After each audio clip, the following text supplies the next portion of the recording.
What's up, viewers, subscribers, and agents alike? This your boy in light, Luciferian Prince, coming at you this morning. And the topic of the discussion is credit cards and trust.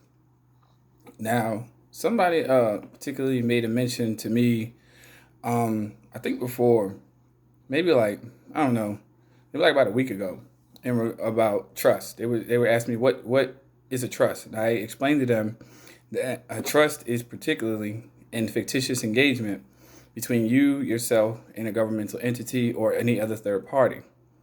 If you so wish to use a trust, it's your business, it's your personal business. And I mean business in the strict sense of commerce.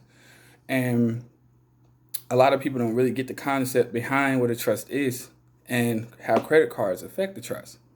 But I always explain to people that the trust that is associated with the credit card and that's also associated with the industry in which it is utilized is always going back to the Social Security number.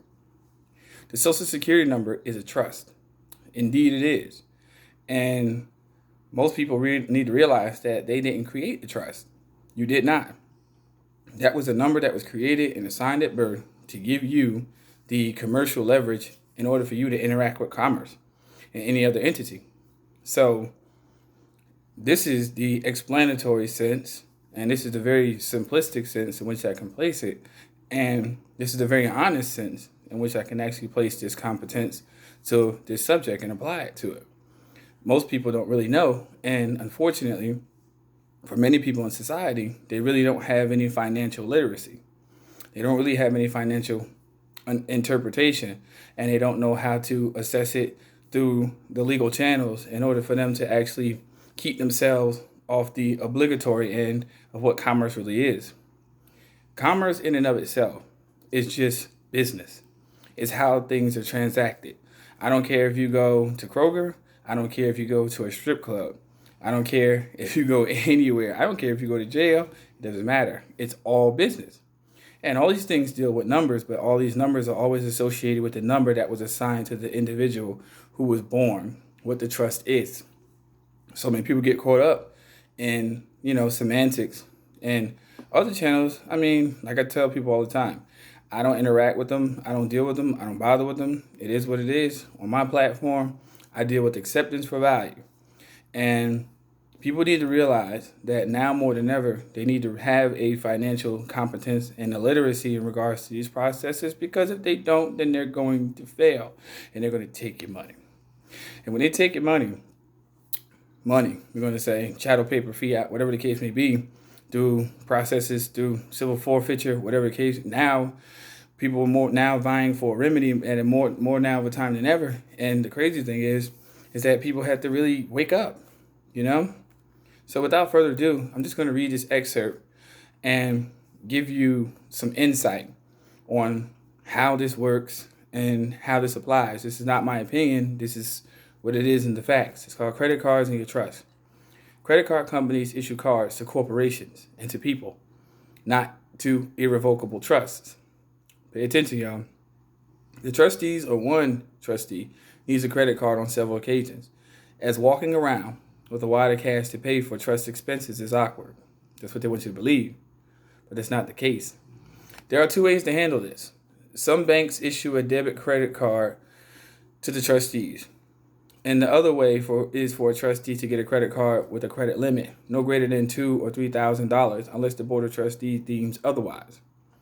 When the bank issues a debit card, the use of the card is automatically deducted from the checking account and shows on the statement.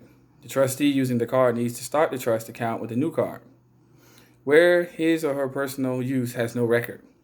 When using either card type, get the receipt when it is used to the trust bookkeeper. Pay close attention to that. Trustees need to establish a format and protocol for these transactions as suits the bookkeeper's setup. The credit card or debit card is most often used for transportation, such as car rental, taxi cab service, the purchase of travel tickets, taking business people out for a meal, and other miscellaneous trust expenses. Notice that it's always regarding to the trust. If the trustee starts a new credit card to be used by the trust, the board of trustees must make minutes describing the card and the limit, and the resolution needs to include the card number and state who is responsible for it. along with the agreement that the trust is paying for the credit card charges on that credit card.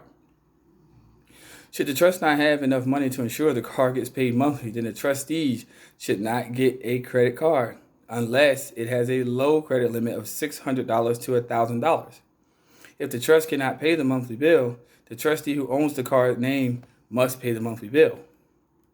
If the credit card can have the trustee name or its DBA, doing business as, printed on the card, it is best, even if the cardholder's name is also on the card. Often this is not the case. To ensure the card chosen to be used for the trust is used properly, mark the card to identify the trust name so the holder does not get it mixed up with any other credit cards in his or her possession. What did I just say? Most people who get credit cards don't realize how credit works. Credit is not because I have $1,000. I have a $1,000 limit. I have a $5,000 limit. Spend up to $5,000. That is not the case. What you need to do is balance out a ledger and actually learn how to utilize credit properly. So many people have failed because they have lived beyond their means and beyond their expenses in regards to how they go about their daily commercial affairs.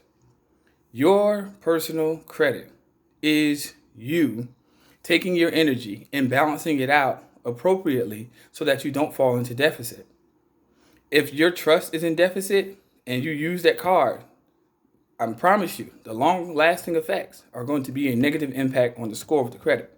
And this is why people need to become secure parties.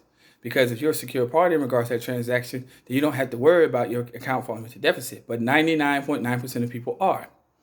They are not secure parties. And this is the problem. So people think because I have this amount on my credit, what I can do is balance it out to, let me go, if I have a limit of $10,000, let me go to 8.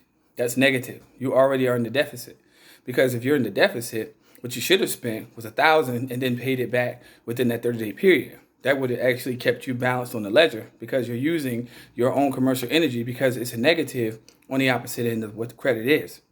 So if credit is a negative, then what you have to do is add a positive by putting in positive inputs, because when you signed up for it, you put yourself in the negative in the first place. And that's jewels in less than 10 minutes. Comes quick. Let me also explain something to people on this channel. I begin my day on the work schedule between 9 a.m. and 7 p.m. If I call you between the hours of, let's say, 8 and 10, I'm doing you a genuine favor. Irrespective of whatever the situation may be, this is how I work, this is what I do. So people who wish to consult me on these issues, it's perfectly fine. Just do it between the hours of 9 and 7.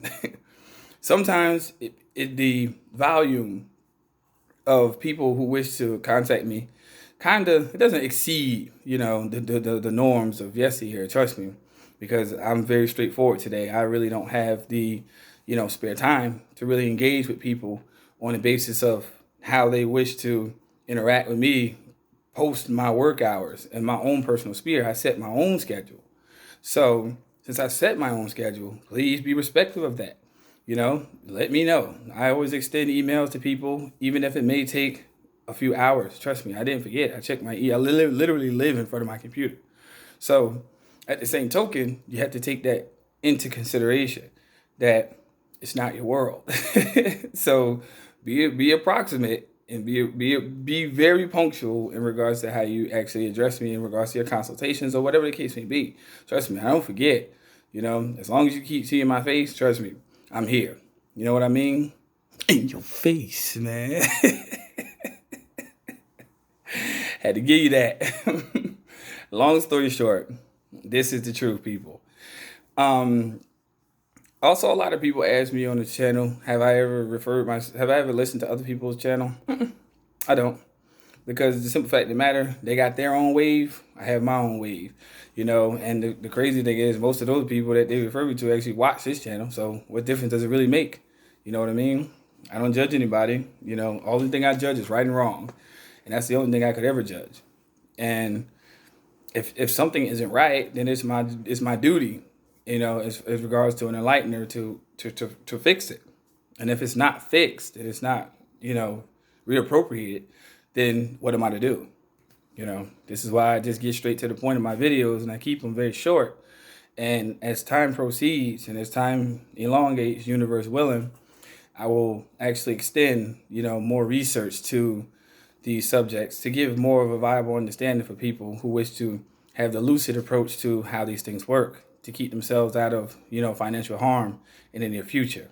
With the credit crisis and the so-called coronavirus epidemic that's going on, the thing is that they're attacking small business owners who are the self-sufficient. But these small business owners whose doors have had to unfortunately shut is just nothing more than a repeat of the Wall Street crash of 28 and the Great Depression of 29. Because in 1913, once they took financial lock and stock of the control of the Federal Reserve, then all bets were off.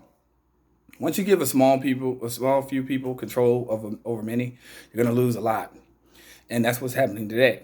But not only has it happened in 1928 on a national scale, it happened today on a global scale. So this is a larger picture than what was placed in history in the preceding decades, preceding century, that basically they knew that people were ignorant to financial literacy then, and they're ignorant to financial literacy now. And that's why so many more people are going to suffer. It's not so much money that's going to fix your situation. What's going to fix your situation is the proper understanding of how you should go about your situation and not getting mauled down by whatever so-called pandemic is going on outside. Because the truth is, people, the long-term effects are economic. It's not health-related. So this is why I do what I do. And at a time like now, this is why I do what I do to the best of my ability.